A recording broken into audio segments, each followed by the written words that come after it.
उपस्थित मित्रों, मैं संघ के स्वयंसेवक के नाते विश्व हिंदू परिषद के कार्य का दायित्व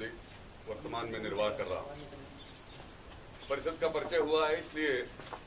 आज के इस विषय की चर्चा करने के साथ ही विश्व हिंदू परिषद के इस वर्तमान परिप्रेक्ष्य में थोड़ी सी जानकारी की दृष्टि से मैं जरूर अपनी बात रखूंगा। 1947 में अपने देश को राजनीतिक स्वतंत्रता प्राप्त हुई। इस स्वतंत्रता के बाद भारतवर्ष के अंदर रह रहे हिंदू समाज और दुनिया के भिन्न भिन्न क्षेत्रों में रह रहे हिंदुओं के मन में ये आशा, अपेक्षा और विश्वास था कि हजारों वर्षों के सतत संघर्ष के बाद, जय पराजय की तमाम गाथाओं के बाद अब हम स्वतंत्र हैं और इसलिए अब हमारे ऊपर हमारी सांस्कृतिक, हमारी परंपरागत, हमारे मूल्य, हमारे सिद्धांतों के ऊपर जो अत्याचार, आक्रमण हो रहे हैं वो बंद होंगे। लेकिन न तो भारत के अंदर ये चित्र बदला, न दुनिया के तमाम देशों में हिंदुओं पर हो रहे अत्याचार, उत्पीड़न की कार्रवाइयां रुकी। ऐसे ही समय में मध्य प्रदेश में ईसाई मिशनरियों के द्वारा विदेशी धन के प्रभाव में व्यापक पैमाने पर धर्मांतरण की गतिविधियां चलाई जा रही हैं, ऐसी जानकारी समाज के सामने आई। और उस समय मध्य प्रदेश की सरकार के द्वारा नियोगी कमीशन का गठन किया गया। उस नियोगी कमीशन ने जब सब प्रकार की जांच पड़ताल करने के बाद अपनी रिपोर्ट प्रस्तुत की, तो रिपोर्ट राष्ट्र के सामने आने पर सारे देश के अंदर एक चिंता व्याप्त हुई और यह प्रमाण मिला कि बड़े पैमाने पर ईसाई मिशनरियों के द्वारा भोले भाले हिंदुओं को बरगलाकर, फुसलाकर, बहलाकर, लालच, लोभ प्रलोभन के आधार पर मतांतरित करने की गतिविधियां चलाई जा रही। तो जहां एक और सारे देश में पहले से ही हिंदू समाज अपनी आस्था, परंपराओं के दृश्य से चिंतित था, उन पर हो रहे आक्रमणों से आहत था, वहीं नियोगी कमीशन की रिपोर्ट का आना और वही उसी समय दक्षिण अफ्रीका का एक छोटा सा देश है त्रिनिदाद, हम सब जानते हैं, वहां पर डॉक्टर कृष्ण कुमार कपिल देव नाम के एक मेंबर ऑफ पार्लियामेंट थे। उनके पूर्वज कभी 150-200 साल पूर्व भारत से गिरमिटिया मजदूर के रूप में दक्षिण अफ्रीका ले जाए गए थे। धीरे धीरे करके वहां पर उन्होंने और अपना विकास किया और वर्तमान में मतलब उस समय 1964-63 के समय वो त्रिनिदाद की पार्लियामेंट में as a member of parliament थे। वहां पर जो हिंदू रह रहे थे, उन हिंदुओं के अंदर धीरे धीरे भारतीय परंपरा, जीवन मूल्य, संस्कार, इनका ह्रास होता देखकर उनके मन में भी इच्छा थी कि भारत जैसा एक विशाल, शक्ति संपन्न, समृद्ध हिंदू देश है और अब हमारे बच्चों को भारतीय संस्कार, हिंदू संस्कार मिल सकें, इस नाते भारत को हमारी मदद करनी चाहिए। इस अपेक्षा के साथ वो भारत आए। हमारे तत्कालीन प्रधानमंत्री श्रीमान जवाहरलाल से वो मिले और उन्होंने अपनी समस्याओं को बताकर उनसे आग्रह किया। लेकिन जैसा हम सब जानते हैं कि हमारे दुर्भाग्य से, इस देश के दुर्भाग्य से, एक एक्सीडेंटली बॉर्न हिंदू उस समय देश का प्रधानमंत्री था और उसने उनके प्रस्ताव को और सिरे से रिजेक्ट कर दिया, अस्वीकार कर दिया। इसके बाद वो अन्य तमाम लोगों से मिले और उन तमाम लोगों में उनको जो सुझाव प्राप्त हुए, तो लोगों ने बताया कि राष्ट्रीय स्वयंसेवक संघ के द्वितीय सरसंघ चालक परम पूज्य गुरु जी से आप जाकर मिलिए, वो आपकी समस्या का समाधान कर सकते हैं। डॉक्टर कपिल देव परम पूज्य गुरु जी से आकर मिले, उन्होंने अपनी बात रखी और उस बात को सुनने के बाद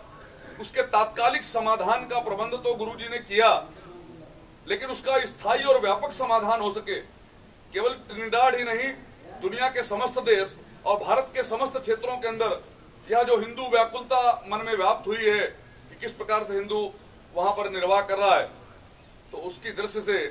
एक ऐसा मंच बनना चाहिए, एक ऐसी व्यवस्था खड़ी होनी चाहिए जो हिंदुओं के और अस्मिता, पहचान, उनके सांस्कृतिक उत्थान, उनके जागरण और संगठन की दृष्टि से काम कर सके। इस बात को ध्यान में रखकर उस समय अपने संघ के प्रचारक थे मान्यवर शिवशंकर आपटे, बाबा साहेब आपटे के नाम से हम सब जानते हैं। हिंदुस्तान समाचार एजेंसी का वो काम देखते थे। गुरुजी ने उनको बुलाकर उनसे चर्चा की और इस कार्य की जिम्मेदारी उनको देते हुए इस दृश्य से संपर्क और प्रयास करने के लिए उनको कहा। आपटे साहब ने देश के तमाम चिंतक विचारक मनीषियों से संपर्क किया, दुनिया के 40 देशों में, और जो हिंदू मन विचार के लोग थे उनके साथ संबंध संपर्क किया, पत्राचार किया, और अंततः, बहुत चूंकि विस्तार से उस विषय को लेने की आवश्यकता नहीं, अंततः मुंबई के सांदीपनि साधनालय में जो स्वामी चिन्मयानंद जी का आश्रम था,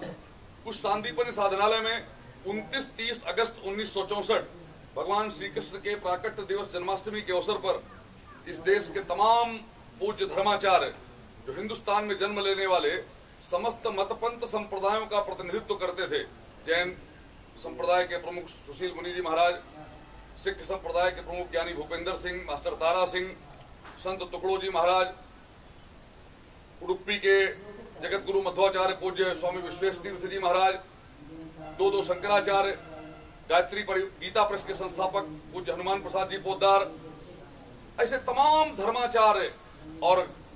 उस समय राजनीतिक क्षेत्र में विशिष्ट कार्य करने वाले, जिन्होंने भगवान सोमनाथ के मंदिर की पुनर्प्रतिष्ठा के कार्य में भी और महत्वपूर्ण योगदान दिया, ऐसे कन्हैयालाल मानिकलाल मुंशी, नरहर विठल गाडगिल, ऐसे तमाम सारे लोग एक साथ एकत्रित आए और चर्चा विचार विमर्श के पश्चात विश्व हिंदू परिषद के नाम से विश्व के हिंदुओं का प्रतिनिधित्व करने वाली एक संस्था का जन्म हुआ, जिसके प्रथम संस्थापक अध्यक्ष के रूप में मैसूर के महाराजा जय चामराज वाडियार वो अध्यक्ष के नाते मनोनीत हुए और परिषद का कार्य प्रारंभ हुआ। विश्व हिंदू परिषद 29 अगस्त जन्माष्टमी के दिन अपने जन्म के बाद 17 अगस्त 2014 को अपने जीवन यात्रा के 50 वर्ष पूर्ण कर चुका है और 17 अगस्त 2014 से 6 सितंबर 2015 माने अगली जन्माष्टमी तक संपूर्ण देश और दुनिया में परिषद का स्वर्ण जयंती वर्ष मनाया जा रहा है। इसी स्वर्ण जयंती वर्ष के अवसर पर तमाम प्रकार के जो कार्यक्रम हैं, उन्हीं कार्यक्रमों में आज माने 2 नवंबर को हम सबको शायद स्मरण हो या कुछ लोगों को भूल गया होगा कि 2 नवंबर की तिथि वर्तमान भारत के इतिहास की एक महत्वपूर्ण तिथि है, जब भगवान श्री राम की जन्मभूमि पर भव्य मंदिर के निर्माण के संकल्प को पूरा करने के लिए देश के कोने कोने से राम भक्त कारसेवक अयोध्या पहुंचे थे और उन कारसेवकों पर उस समय की उत्तर प्रदेश की सरकार के निर्देश पर गोली चली थी। तमाम कारसेवकों का बलिदान हुआ था और इसलिए 2 नवंबर 1990 से हम लोग प्रति वर्ष इस तिथि को हुतात्मा दिवस के रूप में कारसेवकों को श्रद्धांजलि देने के निमित्त मनाते हैं और इसी तिथि पर पूरे देश में आज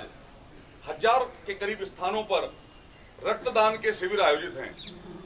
विश्व हिंदू परिषद ने अपने स्वर्ण जयंती पर तय किया कि हुतात्मा दिवस में हम कारसेवकों को श्रद्धांजलि देने के साथ साथ इस देश के अंदर रक्त के अभाव में किसी जीवन को समाप्त नहीं होने देंगे, इस संकल्प के साथ रक्तदान का एक जन जागरण का कार्यक्रम पूरे देश में चलाएंगे और एक दिन में 1 लाख यूनिट रक्तदान कराकर एक उसके बारे में और वातावरण निर्माण करेंगे। तो आज अभी कानपुर में भी 2 स्थानों पर बेनश्री शिक्षा निकेतन और काशीराम ट्रामा सेंटर है रामादेवी चौराहे के पास, वहाँ 2 स्थानों पर 10 बजे से शिविर आयोजित है। तो इस प्रकार वर्ष भर तमाम प्रकार के कार्यक्रम चलने वाले हैं। आज कल सायंकाल से हम सब यहाँ एकत्रित हैं। IIT, मेडिकल कॉलेज, तमाम अन्य विश्वविद्यालय से और इंजीनियरिंग कॉलेज से जुड़े हम सब विद्यार्थी और प्राध्यापक देश की वर्तमान परिस्थितियों में हम सबकी क्या भूमिका हो, हमारा क्या दायित्व है और उसके अनुसार हमें क्या करना चाहिए, इसका और मन में विचार रहता है और उसको जानने समझने और सामूहिक रूप से उस पर मंथन करने के लिए इस प्रकार के कार्यक्रमों में हम सब एकत्रित आए हैं। आपकी सामर्थ्य, आपकी मेधा निश्चित रूप से इस देश के भवितव्य के निर्माण में और महत्वपूर्ण भूमिका का निर्वाह करेगी। आज हमारे सामने कुछ बाह्य संकट के रूप में कहीं चीन का संकट दिखाई देता होगा कि चीन चारों ओर से हमारी सीमाओं का अतिक्रमण करता जा रहा है। पहले तिब्बत पर कब्जा कर लिया, हांगकांग पर कब्जा कर लिया, फिर पाकिस्तान के पाक ऑक्युपाइड कश्मीर माने भारत के कश्मीर के भूभाग में, फिर वो श्रीलंका का भाग होगा, फिर डिगो गार्सिया द्वीप समूह होगा, वहां पर अपने सामरिक महत्व के सैनिक अड्डे बना करके और वो धीरे धीरे इस क्षेत्र में अपने साम्राज्यवादी विस्तार को और सशक्त करता जा रहा है। न केवल सीमाओं पर हमारे लिए संकट खड़ा कर रहा है, बल्कि अपने उत्पादों के माध्यम से भारत के गांव-गांव में पहुंचकर नाना प्रकार की छोटी से छोटी और बड़ी से बड़ी वस्तुओं के निर्माण में, कंप्यूटर से का जो क्षेत्र है उस क्षेत्र में तो हम समझते हैं कि 80% जो कल पुर्जों का इस्तेमाल है वो चीन निर्मित ही हो रहा है। तो ऐसे सब तरफ से और चीन हमारे ऊपर एक आक्रमण करता दिखाई दे रहा है। पाकिस्तान दूसरी ओर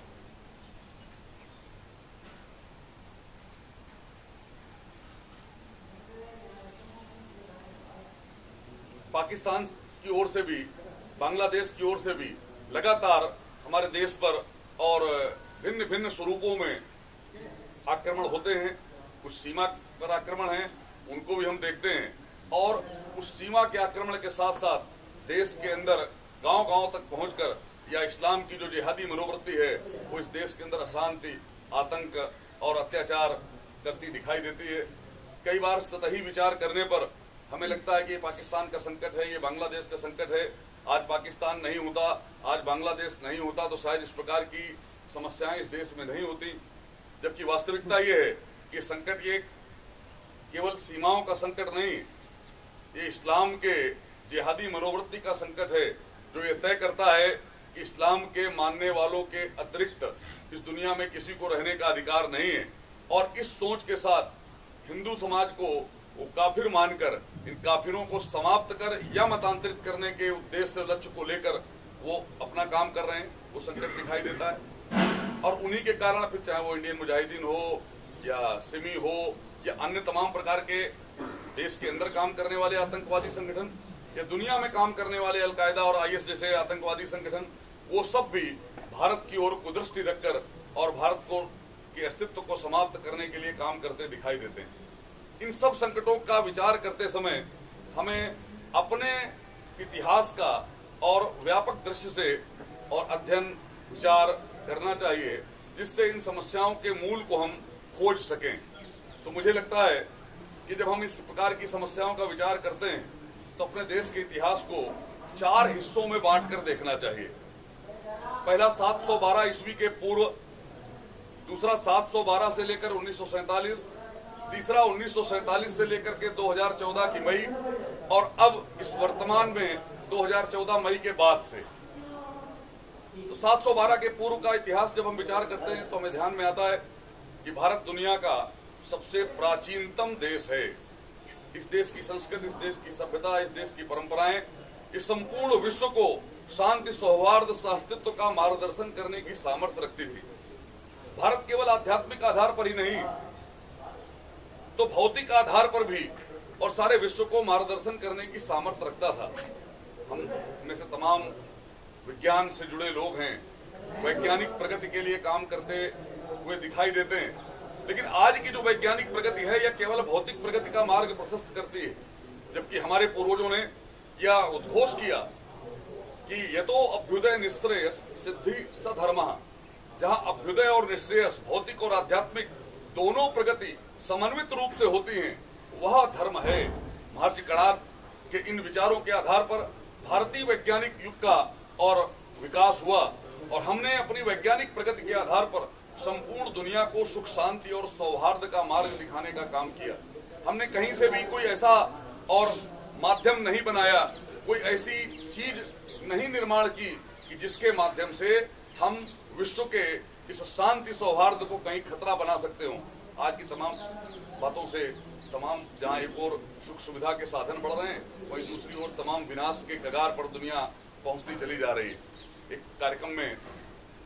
एक वैज्ञानिक वक्ता ने कहा कि हम भविष्य के बारे में सोचते हैं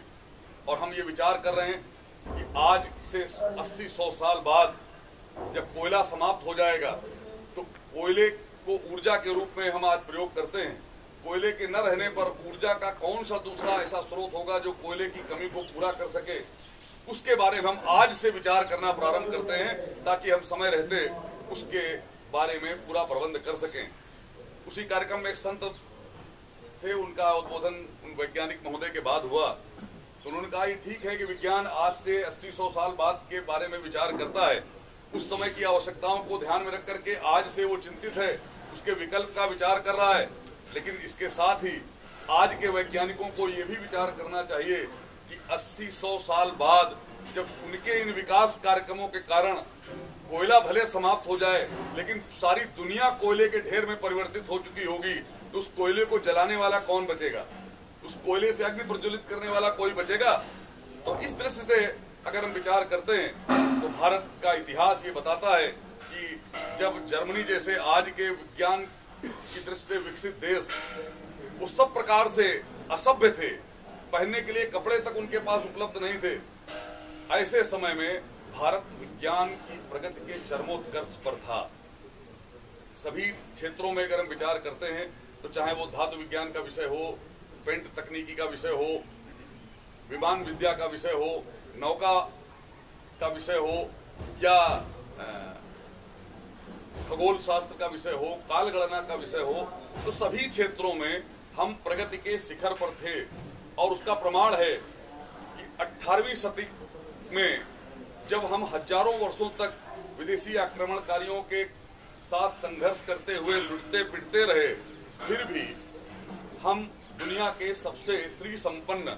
माने धन संपन्न देश के रूप में जाने जाते थे। 1750 ईस्वी में इंग्लैंड के एक विद्वान सैमुअल हंटिंगटन ने द क्लैश ऑफ सिविलाइजेशन नामक पुस्तक में अपनी लिखा कि भारत का दुनिया की जीडीपी में योगदान 24.5% है। ये सामान्य समय नहीं था। हम अगर और 500-700-800 साल पीछे जाएं तो शायद बहुत अधिक हम दुनिया के लिए योगदान करते रहे होंगे, लेकिन हजार वर्षों तक संघर्ष के बाद भी 1750 में हमारी भूमिका दुनिया में 24.5% योगदान करने की थी, जबकि संपूर्ण यूरोप जिसका योगदान केवल 18.2% था,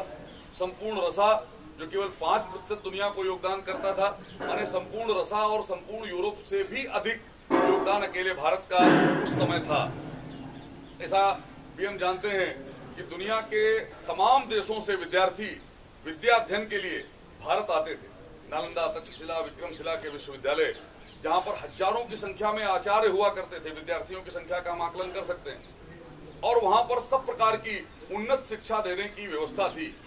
दुनिया के विश्वविद्यालयों का जब विचार करते हैं तो पहले से लेकर के और आखिरी तक सारे उन्नत शिक्षा के केंद्र ये भारत में ही हुआ करते थे, लेकिन आज स्थिति में परिवर्तन है। तो ऐसे 712 में मोहम्मद बिन कासिम का सिंध के राजा को पराजित कर भारत में प्रवेश करने के पूर्व का जो इतिहास है वो सब प्रकार से भारत के और विकास का, उन्नति का और चरमोत्कर्ष पर बैठकर विश्व का मार्गदर्शन करने का इतिहास है। 712 के बाद विदेशी आक्रमणकारियों का भारत में प्रवेश हुआ। यद्यपि सिकंदर के समय से ही आक्रमण प्रारंभ हुए थे, लेकिन 712 से फिर निरंतर यह संघर्ष का काल चलता रहा। इस कालखंड में भी देश धर्म के लिए अपना सर्वोच्च बलिदान करने की मानसिकता वाले हजारों लाखों लोगों के होने के कारण हमने इन विदेशी आक्रमणकारियों के आगे कभी हार स्वीकार नहीं की। सतत संघर्ष ये चलता रहा, ये इस बात का इतिहास प्रमाण है। और उस संघर्ष में लगातार जय पराजय की गाथाओं के बाद हम अपनी परंपरा, अपने मूल्य और अपने देश की रक्षा के लिए और संघर्ष करते हुए दिखाई दिए। और उसके बाद 1947 में देश को स्वतंत्रता मिली। वो समय जरूर हम सबका दुर्भाग्य रहा होगा कि इतने समय तक हमें संघर्ष करना पड़ा। संघर्ष के बाद जब स्वतंत्रता मिली तो स्वतंत्रता में भी जिस प्रकार की राजनीतिक व्यवस्था इस देश में निर्माण हुई, वो ऐसे लोग थे जो मैकाले के द्वारा बनाए गए उनके मानस पुत्र थे, जिनके मन में इस देश की परंपरा, इस देश के पूर्वज, इस देश की संस्कृति के प्रति कोई सम्मान, श्रद्धा का भाव नहीं था, ना ही उसकी जानकारी थी। और उसके परिणाम के कारण इस देश की व्यवस्थाओं में वो बिगाड़ प्रारंभ हुआ, जहां संघर्ष के काल में हजारों लोग देश के लिए अपना सर्वोच्च बलिदान करने के लिए आगे आते थे। सब प्रकार के व्यक्तिगत और पारिवारिक सुखों को तिलांजलि देकर राष्ट्र देवता के सामने अपने आप को समर्पित करते थे। और ऐसे बलिदानी लोगों के कारण हम अपना अस्तित्व और अस्मिता बचाए रखने में सफल हुए। चाहे भगवान सोमनाथ के मंदिर पर आक्रमण हो, 50,000 लोगों के बलिदान के बाद और भगवान सोमनाथ के मंदिर को ध्वंस करने में आक्रमणकारियों को सफलता मिली। चाहे वो भगवान श्री राम की जन्मभूमि का विषय हो, 3 लाख लोगों ने मंदिर की रक्षा के लिए अपना बलिदान किया, तब कहीं जाकर बाबर को उस मंदिर को ध्वंस करने में, बाबर के सिपा सालार मीर बाकी को उसमें सफलता मिली। तो ऐसे सतत हम संघर्ष करते रहे, बलिदान देते रहे, लेकिन हमने अपनी अस्मिता को और पहचान को मिटने नहीं दिया। लेकिन 47 के बाद जैसे जैसे और स्वतंत्रता के बाद अंग्रेजी शिक्षा का प्रभाव हमारे देश में बढ़ा, उस प्रभाव के परिणाम से आज हम इस अवस्था में पहुंचे। मैकाले नाम का एक अंग्रेज विद्वान जब भारत में भेजा गया, उसने भारत के अंदर व्यापक रूप से अध्ययन किया और उस अध्ययन का विषय था कि तमाम दुनिया के देश जहां पर विधर्मी शक्तियों का प्रभाव हुआ, आक्रमण हुए, वो बहुत थोड़े समय में अपनी प्राचीनतम संस्कृति सभ्यता को भुलाकर और उस विदेशी संस्कृति के प्रभाव में आ गए। ईरान, मिस्र, रोम, इंडोनेशिया, ये तमाम ऐसे देश जहां की प्राचीनतम संस्कृति और सभ्यताएं थी, वो थोड़े थोड़े समय में इस्लाम के आक्रमण के आगे सरेंडर कर गए और सारा का सारा समाज इस्लाम में परिवर्तित होकर के और वो हरे झंडे के नीचे आ गया। लेकिन क्या कारण है कि शताब्दियों से लगातार संघर्षरत रहने के बाद भी भारत ने अपनी अस्मिता और अपनी पहचान को बना कर रखा है, बचा कर रखा है। इसका अध्ययन जब उसने किया तो उसके ध्यान में आया कि भारत को अगर समाप्त करना है तो यहाँ का जो ओल्ड एजुकेशन सिस्टम है, जो इनके इस मजबूती की बैकबोन है, आधार है, उस शिक्षा व्यवस्था को ध्वस्त करना होगा।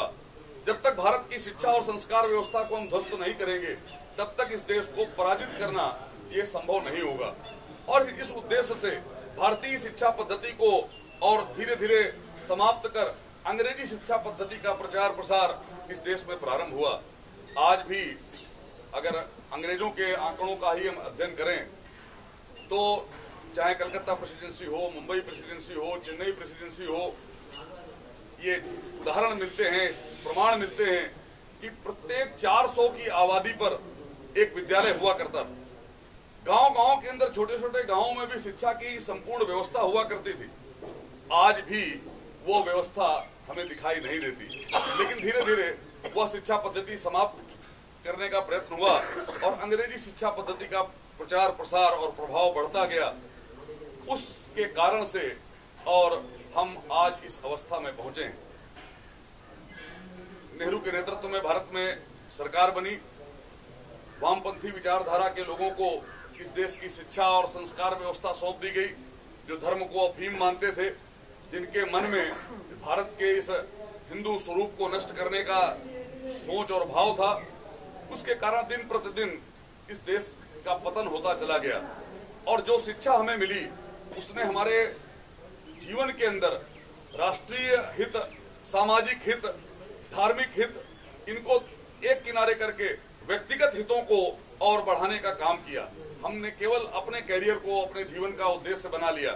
और उसका अनुभव होता है। कई बार आप सब तो इंजीनियरिंग के छात्र हैं, कर चुके हैं, आपकी पढ़ाई कुछ लोगों की पूरी हो चुकी है, कुछ अपने व्यवसाय में आ गए हैं, लेकिन एक छोटे से बच्चे से, 4 साल, 5 साल, 6 साल के बच्चे से भी आप बात करिए किसी घर में जाकर और उससे पूछो बेटा क्या बनना चाहते हो, तो उसको नहीं मालूम IAS क्या होता है, उसको नहीं मालूम है इंजीनियर क्या होता है, उसको नहीं मालूम डॉक्टर क्या होता है। लेकिन जरा से बच्चे से भी पूछो कि बेटा क्या बनोगे, तो बताएगा था IAS बनेंगे, डॉक्टर बनेंगे, इंजीनियर बनेंगे। माने माँ बाप ने भी बच्चे को इस प्रकार से उसके बालपन से ही और फीडिंग प्रारंभ की है, उसको भी केवल अपना ये बनना है, ये बनना है, वो एक अच्छा देशभक्त, चरित्रवान, राष्ट्रभक्त नागरिक बने। इसकी शिक्षा न तो घरों में है न विद्यालयों में बची और धीरे धीरे व्यक्तिगत और सोच, कैरियरिस्टिक अप्रोच ये हमारे अंदर बढ़ती जा रही और उसका कारण है या वर्तमान शिक्षा और संस्कार व्यवस्था। चारों ओर राजनीति में एक धुंधलापन, अंधेरा सा था। सब और लोगों को लगता था कि भाई राष्ट्र के निर्माण में मेरी भूमिका क्या होगी। मेरी भूमिका तो सिर्फ इतनी है कि किसी जगह चाय पर बैठ जाओ तो प्रधानमंत्री चोर है, सरकार बेईमान है, अधिकारी बेईमान है, सब तरफ निराशा का वातावरण जो हमारे सामने आदर्श के रूप में प्रस्तुत किए गए, उनके अंदर भी और समाज को प्रेरणा देने का कोई और स्तर नहीं था। और प्रारंभ से हमें बताया गया कि दे दी हमें आजादी, बिना खड्ग बिना ताल, साबरमती के संत तूने कर दिया कमाल। 47 के बाद से गीत प्रारंभ हुआ, बहुत अच्छा लगता है, अच्छा स्वर है। कई बार 15 अगस्त 26 को हम लोग भी सुनते और गुनगुनाते हैं, लेकिन इस गीत ने इस देश का बेड़ा गर्क कर दिया। देश के लिए बलिदान करने वाले हजारों हजार बलिदानी क्रांतिकारी वीरों का इतिहास भुला दिया गया और ये बताया गया कि ये बिना खड्ग बिना ढाल के और साबरमती के संत ने कमाल कर दिया गया। एक मंत्र बोला गया, अहिंसा परमो धर्मा, अहिंसा परमो धर्मा। बड़ी चर्चा इस मंत्र की होना शुरू हुई, आज भी हम कहते हैं, लेकिन ये नहीं बताया गया कि जहां अहिंसा परमो धर्मा है, इसका पूरा मंत्र है अहिंसा परमो धर्मा, धर्म हिंसा तदैव चा। अहिंसा परम धर्म है, लेकिन धर्म की हिंसा के लिए धर्म का आघात करने वालों की हिंसा करना, ये उससे भी बड़ी अहिंसा है। लेकिन आधा मंत्र बता बता करके अहिंसा अहिंसा के नाम पर इस देश के वीर और लोगों को कायर नपुंसक बना दिया गया, प्रतिक्रिया शून्य बना दिया गया और लगातार हमारे ऊपर हो रहे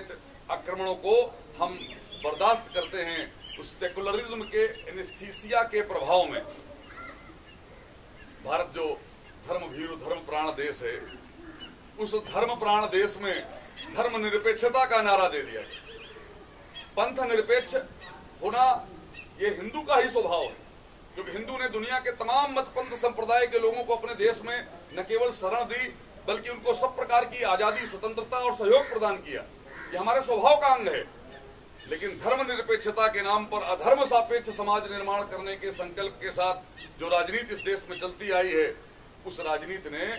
सब प्रकार से और हमारा यह पतन कर दिया। लेकिन संयोग से, यद्यपि कोई राजनीतिक चर्चा का विषय नहीं है, लेकिन अभी कुछ माह पूर्व इस देश में जिस सरकार का निर्माण हुआ है, उस सरकार के बनने के बाद से एक बार फिर से राष्ट्रीय मन में और नव चैतन्य का भाव जागृत हो रहा है। पिछली सरकारों में हमने राम जन्मभूमि के लिए संघर्ष किया,